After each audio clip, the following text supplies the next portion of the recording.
I look at this stuff and I say that the beta-still Citarol, whatever the heck it is, has got me into the 4 hours a night, 4 hours in between at night. And I really appreciate that because you actually get a chance to have a decent sleep. Yeah, that's very important. Yeah. What about melatonin? Okay, well, melatonin, again, it comes from plant sources, and it helps helps a person to relax and sleep. It's funny that I really never had much to do with melatonin. We didn't sell much of it in the store. And most of our customers seem to do very well on the B vitamins and vitamin C and the calcium and magnesium and zinc. Now, you've been out of your store for what you said, about 5 years now. That's right. It seems that it's only recently, like in the last 4 or 5 years, that melatonin has come up to, I mean, it's impinged on my consciousness in the last 4 or 5 years. I'm not sure that it did too much prior to that. Yeah, and there's a couple of things that I can't quite remember about it, and so I'm probably better off to say I don't know. Okay, now you mentioned 500 milligrams of calcium citrate, and I've seen 500 and an equal amount of magnesium citrate. Okay, I've been taking 1,200 milligrams of coral calcium. Yeah. From Okinawa. Yeah, that will have... You're part of the reason the coral is dying. I have a problem with that is because I'm concerned about aluminum. Yeah. And I'd like to know the aluminum content in that product before I would take it. And it's aluminum it disrupts neurons in the body. It is a brain poison. And, oh, by the way, none of speaking the of labels the brain, another good thing about vitamin D is it helps to prevent multiple sclerosis, may have a positive effect against Parkinson's disease, as well as psoriasis.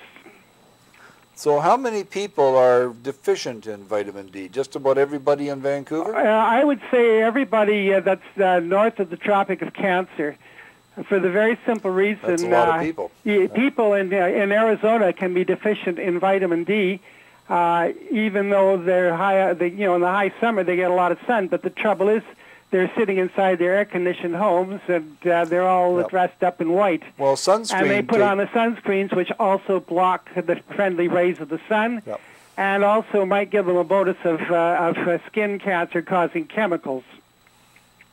Now, how much of your skin, for instance, here in Vancouver, how much of your skin needs to be exposed during the summer, or say from mid-spring to mid-fall? Well, from the summer, let's see, the spring equinox to the fall equinox, probably about 20 minutes out in the sun in the early part of the summer and the late part of summer. But during the high, from June, the longest day, right through to middle September, you want to say about 10 minutes after 10 in the morning and before 4 o'clock in the afternoon. And that would be but with how much full body exposure, assuming you're going to be wearing bathing shorts, Okay, so you're talking about full body exposure. So, so me riding around on the motorcycle without gloves on isn't going to do it? Not at all. Oh, by the way, I've got another tidbit for you. Exposure of the genitals, the male genitals, to sunlight increases testosterone. Oh, so that's what happens. That's why I like being down on Wreck Beach. Yes, and I have a very private balcony out there that I. But very interesting stuff about how important that golden orb is up there in the sky. It is the giver of life. That they can understand why the ancients worshipped the sun. So you actually have to lie on your back, though. Yeah, you lie on your back. And anyways, I but guess... even if you get a bit of a funny thing, when I was about, it was about 1948, and I was 14 years old, and I got one hell of a sunburn. I blistered, but never seemed to really bother me after. My skin is very good. I have no real problems, so. So one time didn't do it to you. No, and I've had some I've good been slightly sunburns burned too. before, and it seems that you see the big mistake people make too is if they take a bath before they go sunbathing, they're better off to wait a few hours after sunbathing and then have their shower, and so that the skin has a chance to absorb the oil that has been altered by the sun's I see, because it's your oil, which is really a lanolin type substance that's on your skin. Yeah, as long as it doesn't have any chemicals in it that could be troublesome. So you have the oil on your skin that you've produced yourself. Yes.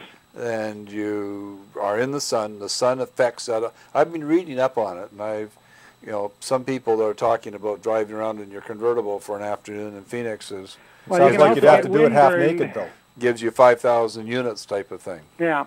Well, this Dr. Vies that I was telling you about in Toronto, they've had as much as 40,000 international units of vitamin D without it fizzing on anybody in any way that would be considered harmful.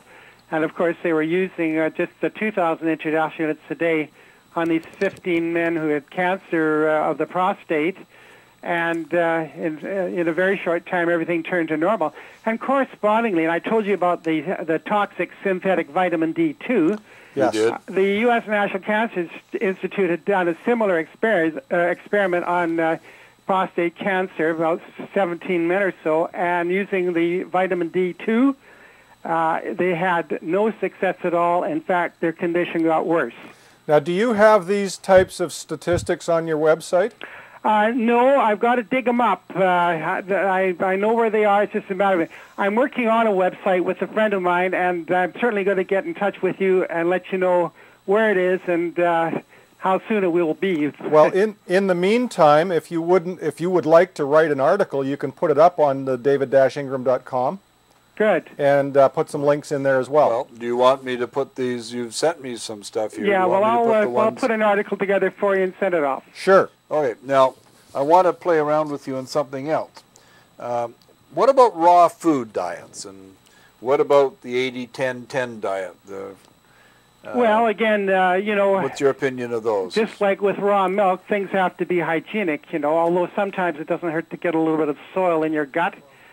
But my mother always said you had to eat a peck of dirt before you died. Yeah, and the bottom line is this, is that we eat too much cooked food anyway.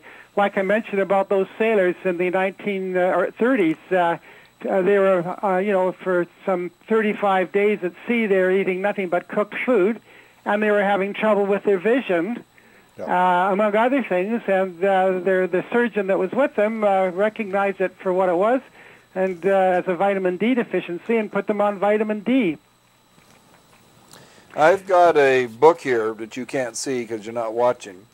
It's by Dr. Douglas N. Graham, and I've actually met him at one of the EarthSave things and have a signed copy of his book. I mean, would it be a poor host if I didn't, right?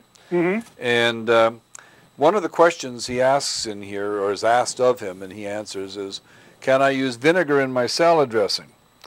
Now, he says all forms of vinegar, including apple cider and balsamic, are highly toxic to the human body.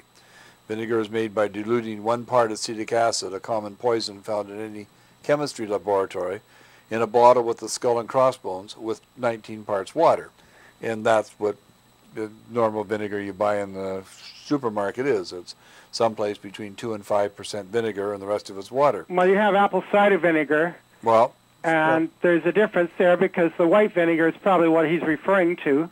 No, he says including apple cider and balsamic. Really? Oh, well, yes. Of course, I've known people in the health food industry who are great advocates of apple cider vinegar. Well, there's all sorts of people that have been friends. He talks here about the body pulling phosphorus from the adrenal glands to negate the effects of acetic acid in the system. Mm-hmm. And he talks about vinegar.